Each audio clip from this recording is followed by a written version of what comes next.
My morning routine as a 22-year-old full-time mom.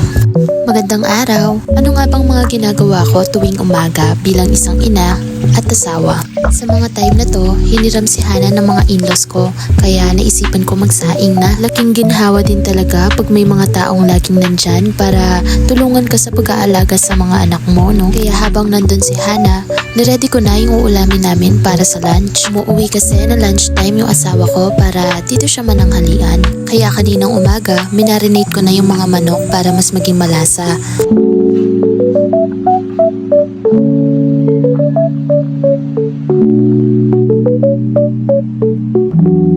At dahil malapit na umuwi yung asawa ko, nag-start na nga akong magprito ng mga manok. Kahit papano, nagugustuhan naman ng asawa ko yung mga niluluto kong ulam para sa kanya. Habang hinihintay ko ngang maluto yung mga manok, nagtungo nga ako dito sa kwarto namin para ayusin tong mga laruan ni Hana.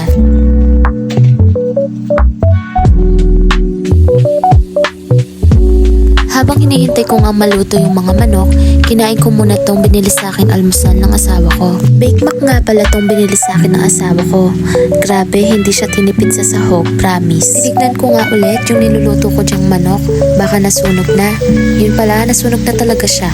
Pero okay lang yan kasi kahit nasunog yung niluluto ko, sarap na sarap pa rin talaga yung asawa ko. Nagkunwarian nga akong nagwawalis dyan para may magawa naman ako dito sa bahay. Maliit lang tong bahay namin kaya napakadaling linisin. Tuluyan na nga nasunog naluto tong mga niluluto ko kaya nagsalang ako ulit ng panibago at binabad ko nga itong pinagamitan ko kanina. Mas okay yung pagkaluto ng mga manok na to. Charis, may sunog din pala siya. Pero konti lang naman, kaya yan, natapos na. Naluto na nga rin pala yung sinaing kong kanin sa rice cooker. Andiyan na nga yung mag-ama ko, sumasayaw pa mo sila, hindi niya alam nakabidyo siya. Niyaya ko na nga silang kumain dyan, pero bago yon, nag-pray muna kami.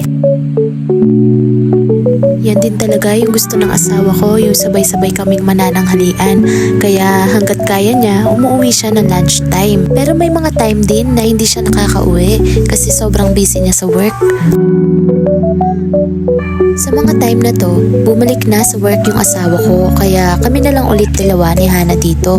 Yan lang naman yung nangyayari sa umaga namin kaya salamat sa effort mong manood.